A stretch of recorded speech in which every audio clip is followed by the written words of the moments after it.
Good evening. तो ये second class है लॉग का फर्स्ट क्लास में हम लोग देखे थे, थ्योरी पढ़े थे, ठीक है। तो उसमें कुछ तुम लोग को डाउट आया था, जो हम हैंड आउट दिए थे उसमें कुछ डाउट आया था, उसका कुछ हम क्वेश्चन आज हम डिस्कस कर रहे हैं। तो उसमें पहला क्वेश्चन था क्वेश्चन नंबर 8, जो हैंड आउट दिए थे उसका लेवल 1 का क्वेश्चन था, क्वेश्चन नंबर 8। तो क्वेश्चन नंबर 8 में क्या था प्रॉब्लम, देखो ध्यान से क्या लिखा हुआ है। If A B C are in GP, है ना, ए बी सी अगर जीपी में है तो हमको बताना है कि log x base a x, log x base b x और log x base c x are in किस में होगा, एपी में या जीपी में या एचपी में या नन ऑफ दिस। ठीक है, देखते हैं। तो क्वेश्चन में दिया हुआ है कि एबीसी जीपी में है, तो जीपी का मतलब क्या होता है पहले ये बताओ।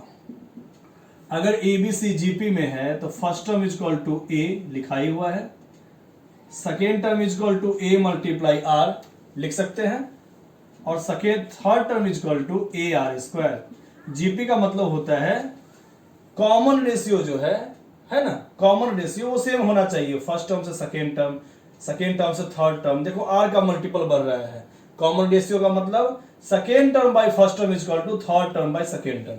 और उसको जनरली हम लोग कैसे लिखते हैं, फर्स्ट टर्म को ए लिखते हैं, सेकेंड टर्म को ए आर लिखते हैं, थर्ड टर्म को ए आर स्क्वायर लिखते हैं। आर का मल्टीपल आगे बढ़ रहा है ना, उसको हम लोग जीपी कहेंगे। तो दिया हुआ है ए बी सी जीपी में है, तो ए को ए मान लिए, बी को ए मान लिए, सी को ए आर स्क्वायर मान लिए। जीपी का मतलब हम ये भी कह सकते हैं कि सेकेंड टर्म का square equal to first multiply third, ये भी कह सकते हैं, लेकिन अभी बेसिक से ही बन जाएगा। ठीक है, देखते हैं। ये इंपॉर्टेंट क्वेश्चन है, ठीक है, ये एनडीए में पूछा हुआ है, तो देखते हैं कैसा पूछ रहा है एनडीए में। तो एनडीए में कभी कभी बहुत आसान भी पूछता है, कभी अच्छा भी पूछता है, कभी कभी बहुत ज्यादा जेईई मेंस का भी आईआईटी का क्वेश्चन डाल देता है ना। तो देखते हैं, यहाँ पे दिया हुआ है log x, पहला टर्म दिया हुआ है log x base a x, ठीक है, log x base a x. Formula पढ़े थे, फॉर्मूला हम जो फर्स्ट स्टेप बताए थे सारा का सारा फॉर्मूला, उसको अच्छे से याद कर लेना है। अब log x base a x का मतलब क्या होगा, log x by log a x. हम बताए थे log b बेस a का मतलब होता है log b by log a, तो वही है यहाँ पे log x base a x, तो log x by log a x. अच्छा, इसका बेस क्या है, फॉर्मूला में बताए थे कि बेस हम कुछ भी ले सकते हैं, तो यहाँ पे बेस नहीं कुछ दिया हुआ है तो 10 लेना है, लेकिन मेरा मन अगर 20 लेने का है तो 20 भी ले सकते हैं, फिर भी इसी के बराबर होगा। लेकिन 20 यहाँ रखेंगे तो 20 यहाँ पे भी होगा, है ना, दोनों जगह सेम बेस लेंगे।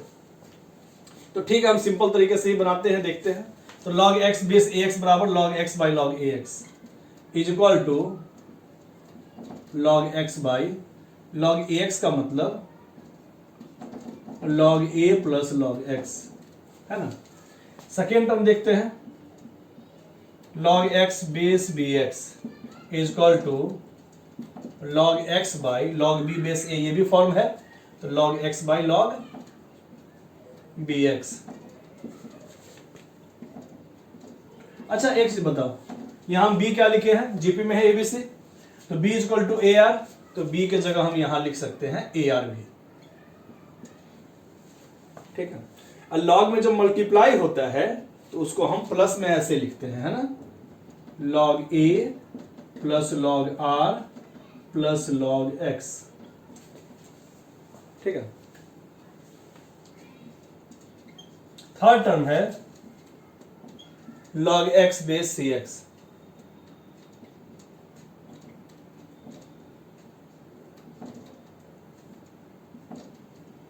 यहां पे भी c का वैल्यू पुट कर दो, c is equal to a r square. तो क्या लिखेंगे, log x बाई, यहां पे भी मल्टीप्लाई का form log a plus log r square plus log x, है ना। अब हम log में पढ़े थे कि पावर वाला फॉर्म जो है उसको मल्टीप्लाई में भी लिख सकते हैं, हम बताए थे लास्ट क्लास में, b का पावर k रहेगा तो हम लिख सकते हैं k log b, है ना, ये सब याद रखना है, बताए थे। तो ठीक उसी प्रकार यहाँ log r स्क्वायर है तो इसको भी हम लिख सकते हैं 2 log r, ठीक है।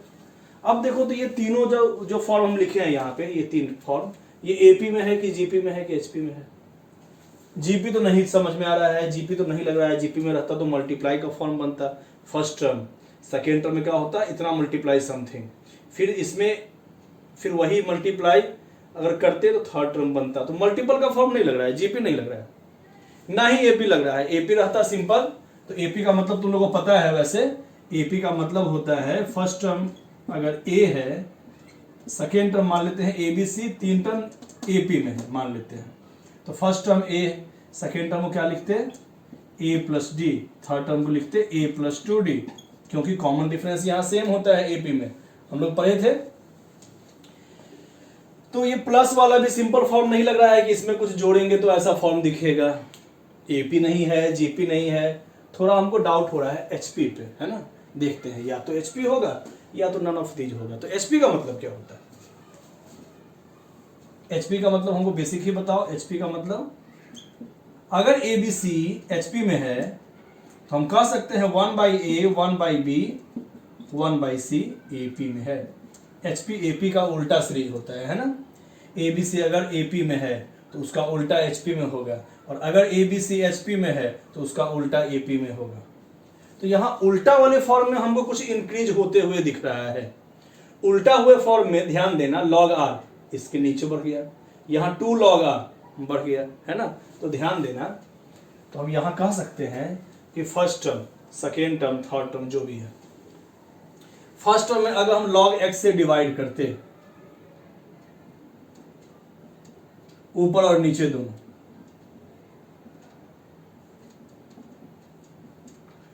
यहां पे भी अगर हम log x से डिवाइड करते, चाहे एक काम ये भी कर सकते हो, ये तो कर ही सकते हो, तो अपने आप समझ में आ जाएगा कि एचपी है। नहीं तो एक काम और कर सकते हो,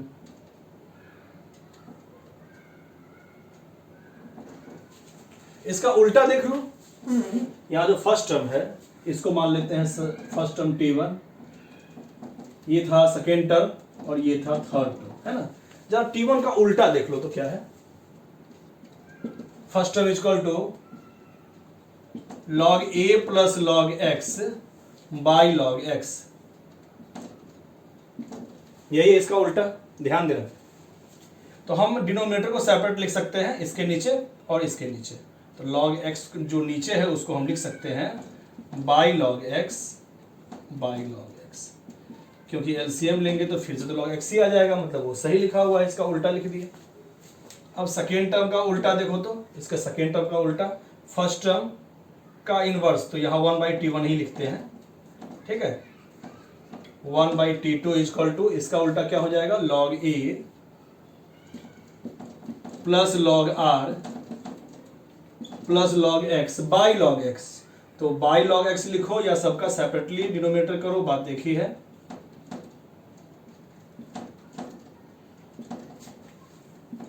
और 1/t3, ध्यान देना, दिख रहा है 1/t3, थोड़ा सा लेंदी क्वेश्चन है, इसका उल्टा करना तो क्या हो जाएगा, log a, यहां क्या लिख दिए हैं, log a by log x था, ठीक है। t2 का उल्टा किए थे, तो t2 का उल्टा किए तो log a यहां लिखा हुआ था, सॉरी, यहां log a था, log r log x by log x लिख दिए। अब थर्ड टर्म का जो उल्टा लिखेंगे तो log a plus 2 log r plus log x, और ये नीचे लिखेंगे by log x by log x by log x। इतना ही पे समझ में आ जाएगा तुम लोग को, है ना। इसके बाद सॉल्व करने की जरूरत नहीं है और लेंदी करने की जरूरत नहीं है। इतना ही में तुम लोग को समझ में आ जाएगा कि देखो इससे और इसमें क्या डिफरेंस है। सब कुछ सेम है, बस ये फॉर्म ऐड हो गया है 1/t2 में, है ना। ये दोनों सेम है, बस ये ऐड हो गया है, फिर इसका दोगुना यहाँ पे ऐड हो गया है ना। तो मान लो ये a है तो हम कह सकते हैं a प्लस डी आ गया और a प्लस 2d आ गया। इसका मतलब 1/t1 1/t2 1/t3 AP में है, क्योंकि ये इंक्रीज कर रहा है, सब में प्लस d आ गया, यहाँ प्लस 2d आ गया, जो भी a पहले से लिखा हुआ था मान लेते ये पूरा a है, तो a प्लस d और a प्लस 2d। तो ये तीन टर्म किस में आ गया, AP में आ गया। अगर उल्टा AP में आ गया इसका मतलब इसका सीधा वाला form T1 T2 T3 HP में था। इसका मतलब ऑप्शन क्या हो जाएगा, बी। बहुत बढ़िया क्वेश्चन पूछा था, है ना, बहुत इंपॉर्टेंट क्वेश्चन है, लिख लो। ठीक है, आगे बढ़ते हैं।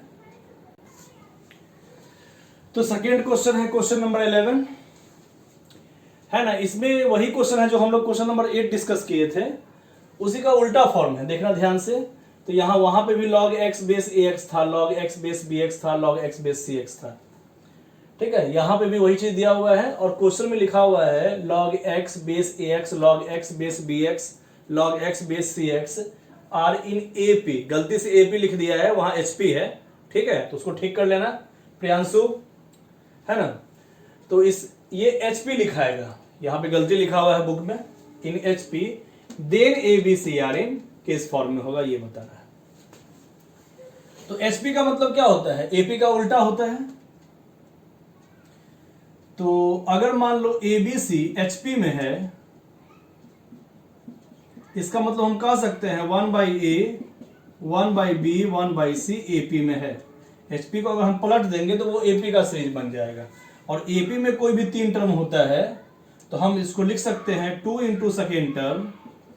AP हम पहले से जानते हैं कि कोई भी 3 टर्म अगर AP में होता है तो 2 into second term is equal to first plus third, ठीक है, ये हम लिख सकते हैं। तो यहां पे भी कुछ वैसा ही है, अगर ये 3 टर्म HP में है तो इसका उल्टा हो जाएगा AP में, ठीक है, इसका उल्टा हो जाएगा AP में। तो हम लिख सकते हैं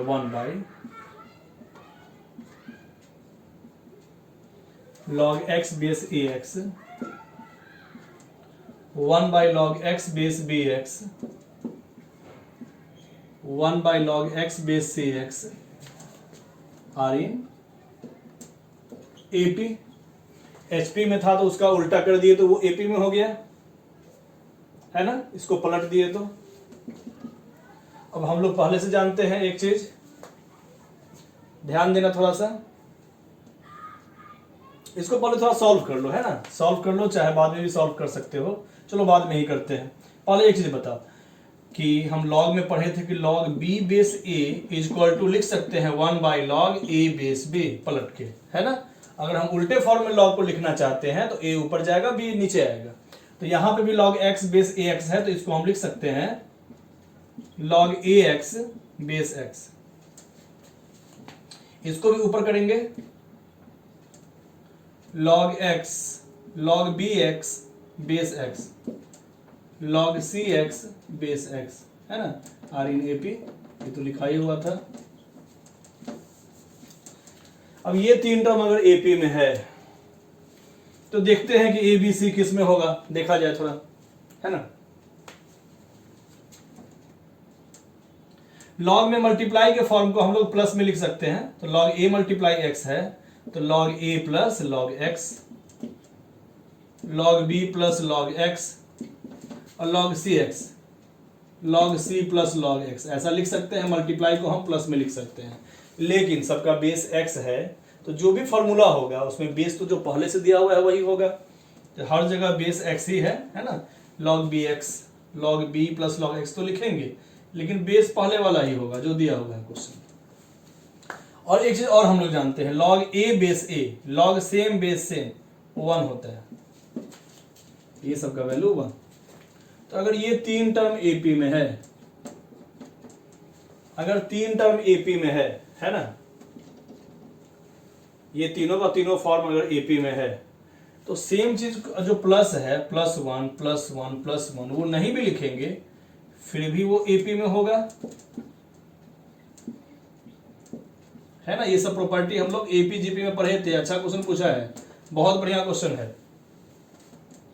कोई भी 3 टर्म अगर AP में रहेगा तो उसमें कुछ जोड़ दो या कुछ घटा दो फिर भी वो AP में रहेगा, है ना।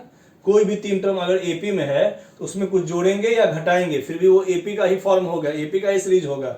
बस मल्टीप्लाई और डिवाइड कर देंगे तो AP हट जाएगा, है ना। तो कोई भी AP का फॉर्म में हम कोई चीज कोई कांस्टेंट को प्लस करेंगे वो AP का ही सीरीज होगा, माइनस करेंगे AP का ही सीरीज होगा। तो सब में मान लो कि हम -1 कर दिए, ठीक है। तो आ गया log x base ax log bx sorry log a base x log b base x और log c बेस x, ये तीनों ले लिए। ये एपी में है, ठीक है, ये 3 टर्म एपी में है। तो हम डायरेक्ट भी जानते हैं कि एबीसी जीपी में होगा। हम लोग पढ़े थे एपी जीपी में कि लॉग वाले फॉर्म में अगर ये एपी का फॉर्म है तो एबीसी जीपी में होगा। लेकिन चलो हम लोग देखते हैं, अगर नहीं मालूम है तो हम लोग बेसिक से देख लेते हैं कि 1 2 3, अगर 3 टर्म एपी में है तो 2 इंटू सेकेंड टर्म, 3 टर्म अगर एपी में है तो 2 into second term is equal to first plus third होता है।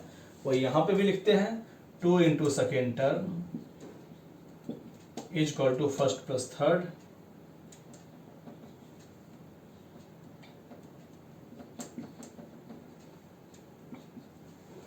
To into second term is equal to first plus third. अब यहां देखो तो क्या हम लिख सकते हैं, मल्टीप्लाई का फॉर्म पावर में हो जाता है लॉग में, और log a plus log c को हम लिख सकते हैं log a c base x था। Log base x, log base x ये सेम है, इसका मतलब b square is equal to a c. और हम जानते हैं कि अगर ए बी सी जीपी में है तो हम लिख सकते हैं b square is equal to a c. ऐसा इसलिए क्योंकि जीपी का मतलब होता है कॉमन रेशियो सेम, और कॉमन रेशियो सेम का मतलब है अगर एबीसी जीपी में है, ध्यान देना फिर से, तो second term by first term is equal to third term by second term. इसका मतलब b square is equal to a c, इसका मतलब एबीसी जीपी में। ठीक है, एबीसी जीपी में कोई दिक्कत नहीं होना चाहिए। प्रियांशु और प्रशांत, तुम्हें लोग का डाउट था, ये समझ में आ गया? ठीक है, तो क्वेश्चन में कुछ गलती दिया हुआ है इसलिए यहाँ पे नहीं समझ में आ रहा था, है ना, कि यहाँ पे क्वेश्चन में दे दिया था एपी, एपी रहेगा तो कोई फॉर्म बनेगा ही नहीं, एचपी रहेगा तभी फॉर्म बनेगा, अब वो भी जीपी आएगा। नेक्स्ट क्वेश्चन देखते हैं। हाँ, नेक्स्ट क्वेश्चन, क्वेश्चन नंबर 13 है। इसके अलावा भी तुम लोग इसके पहले बहुत सारा क्वेश्चन पूछे हो, तो वो है ना लॉग के इनइक्वलिटीज वाले फॉर्म पे है, तो वो अभी हम नहीं बताए हैं, इसलिए वो सब डाउट अभी नहीं बता रहे हैं। जब लॉग का हम इनइक्वलिटीज वाला क्वेश्चन बताएंगे, उसका जब फॉर्म बताएंगे थ्योरी, उसके बाद वो सब डिस्कस करेंगे। ये वाला जो भी साइन है ना, ग्रेटर वाला, लेस वाला, ये सब अभी नहीं बता रहे हैं। अभी सिर्फ वही क्वेश्चन बता रहे हैं जिसमें इक्वल का साइन हो। ठीक है, ये किसके इक्वल है, तो देखते हैं। जो भी ग्रेटर और लेस वाला सब क्वेश्चन सब जो है वो हम जब डिस्कस कर लेंगे इनइक्वलिटीज ऑफ लॉगरिथम, उसके बाद वो सब क्वेश्चन डिस्कस करेंगे, है ना। ठीक, तो पहले ये क्वेश्चन देखो। क्वेश्चन नंबर 13 में था कि एक जीपी सीरीज का पीथ टर्म इक्वल टू ए है, क्यूथ टर्म इक्वल टू बी और आर्थ टर्म इक्वल टू सी, ये दिया हुआ है। तो बताना है इसका वैल्यू किसके बराबर होगा। ऑप्शन है 0, 1, -1 और एबीसी। ठीक है, तो इस 4 ऑप्शन में से कौन सा फॉर्म होगा, कौन सा ऑप्शन होगा। तो इसमें पीथ टर्म दिया हुआ है ए, क्यूथ टर्म दिया हुआ है बी और आर्थ टर्म दिया हुआ है सी, है ना, एक जीपी का। तो बताना है इतना बराबर क्या होगा। देखते हैं बना के, बेसिक से ही बनेगा सब। इस क्वेश्चन में तो डाउट नहीं होना चाहिए तुम लोग को, ये तो किसी से ना क्वेश्चन है, तुम लोग बनाए हुए हो, ये क्वेश्चन एकदम बेसिक से बनेगा। अब pth term equal to GP में क्या लिखें। जीपी में हम लोग जानते हैं कि आर्थ टर्म क्या होता है, चाहे nth टर्म, nth टर्म होता है a into common ratio two the power n-1। GP में पढ़े थे।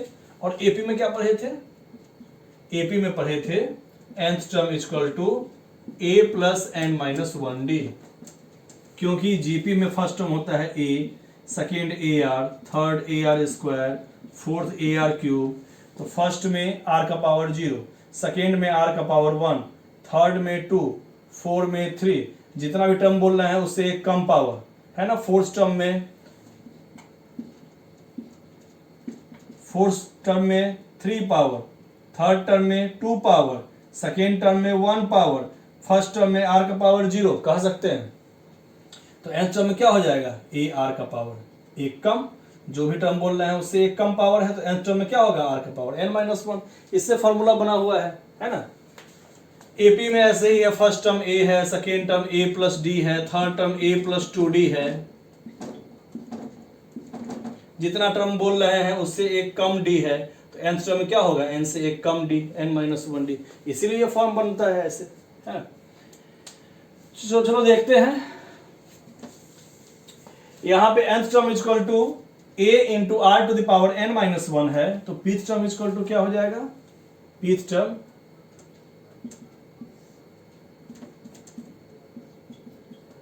इक्वल टू यहां a लिखा हुआ है, तो मान लेते हैं यहां कोई जीपी है जिसका फर्स्ट टर्म a है और कॉमन रेशियो r है ना, क्योंकि यहां a और r पहले से मेंशन किया हुआ है, इसलिए हम कुछ दूसरा मानते हैं। यहां फर्स्ट टर्म मान लेते हैं a है और कॉमन रेशियो यहां पे r है, तो pth टर्म इक्वल टू क्या लिखेंगे, nth टर्म इतना होता है तो pth टर्म कितना हो जाएगा, फर्स्ट टर्म a माने हुए हैं into common ratio two the power p minus one, जो भी टर्म होगा, यहाँ nth टर्म है तो n माइनस वन, यहाँ pth टर्म है तो p minus one. q term equal to a into r to the power q minus one, जो भी टर्म कहेंगे a into r to the power वो टर्म माइनस वन, तो r term equal to c दिया हुआ है, c equal to क्या हो जाएगा, first term into common ratio two the power r minus one. तीन टर्म दिया हुआ है जीपी का, ठीक है। तो अब इसका वैल्यू देखते हैं, वैल्यू पुट कर दो, सबसे बढ़िया क्या है, ए और बी और सी का वैल्यू पुट कर दो, एक बार में आंसर आ जाएगा। क्या क्वेश्चन दिया हुआ था, q माइनस आर लॉग ए की जगह क्या लिख दें,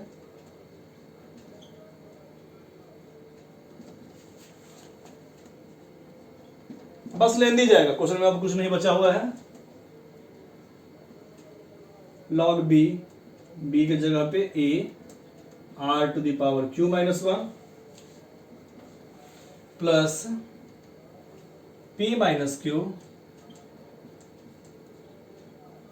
लॉग सी, सी क्या है, a r to the power r minus one. अब इसको सॉल्व करते हैं। लॉग में लॉग ये है लॉग ए मल्टीप्लाई बी का फॉर्म, तो log a plus log b लिख सकते हैं, log a plus log r to the power p minus one, है ना। लॉग ए मल्टीप्लाई बी का फॉर्म था, तो log a plus log b. एक चीज और, लॉग में ये पावर का फॉर्म बन गया, तो पावर को हम यहां लिख सकते हैं p माइनस वन, इस पावर को हटा के, ठीक है, एक ही बार में हम लिख दिए हैं। यहां पे भी वही काम करो, लॉग ए मल्टीप्लाई बी है तो log a plus log B की जगह पे क्या लिखा हुआ है, आर टू द पावर जो भी है q माइनस वन। हम जानते हैं कि पावर को मल्टीप्लाई में भी लिख सकते हैं, ठीक है। Log a r to the power r minus one, इसको भी वही काम करना है, log a plus log r to the power r minus one, तो पावर है, इसको हम मल्टीप्लाई कर देते हैं। अब कुछ नहीं करना है, बस सॉल्व करना है। तो एक काम करें, इससे सब, इसमें क्या होगा, मल्टीप्लाई होगा फर्स्ट और सेकेंड टर्म में, फिर ये जो ब्रैकेट है, ये जो फैक्टर है, इससे मल्टीप्लाई होगा इस दोनों में, फिर ये फैक्टर से इस दोनों में मल्टीप्लाई होगा। तो जब इसमें मल्टीप्लाई होगा तो हम पहले ही कॉमन ले लें, लॉग ए कॉमन ले लेंगे तो क्या बच जाएगा, q माइनस आर, यहां लॉग ए कॉमन लेंगे तो बच जाएगा r माइनस पी, और यहां जब मल्टीप्लाई होगा तो लॉग ए कॉमन लेंगे तो बचेगा p माइनस क्यू। फिर इससे हम सेकेंड वाले में करते, यहां पे भी सेकेंड वाले में करते, और यहां पे भी हम सेकेंड वाले में करते, ठीक है। तो एक ही बार में ले लेते हैं कॉमन। तो जब हम मल्टीप्लाई करते सेकेंड वाले में तो क्या क्या आता है, इतना multiply this r minus P multiply q minus one log are, फिर p माइनस क्यू से मल्टीप्लाई करते r minus one into log are में। तो हम यहां से क्या कॉमन लेते हैं, लॉग r कॉमन ले लेते हैं। जब हम लॉग r कॉमन लेंगे तो बचेगा q minus r into p minus one. फिर यहां से भी लॉग r कॉमन लेते हैं तो बचता है r minus P Q minus one, और यहां से भी लॉग r कॉमन लेते तो बचता p minus Q r minus one, है ना। अब कुछ नहीं करना है, थोड़ा सॉल्व कर लेना है। यहां पे सॉल्व करके देख लो, plus q minus q zero, minus b plus p zero, minus r plus r zero, ये हो गया zero, zero multiply anything zero. और यहां पे भी जब मल्टीप्लाई करके हम आगे सॉल्व करेंगे, है ना, दिख रहा है, देखा, ध्यान देना। एक मिनट थोड़ा नीचे करते हैं। ये नीचे वाला जो फॉर्म है इसको भी हम मल्टीप्लाई करके सॉल्व करेंगे, सब कट जाएगा, प्लस माइनस जीरो आ जाएगा, तो सेकेंड टर्म में zero is equal to zero. तो कौन सा ऑप्शन हो गया? फर्स्ट। कोई दिक्कत नहीं है।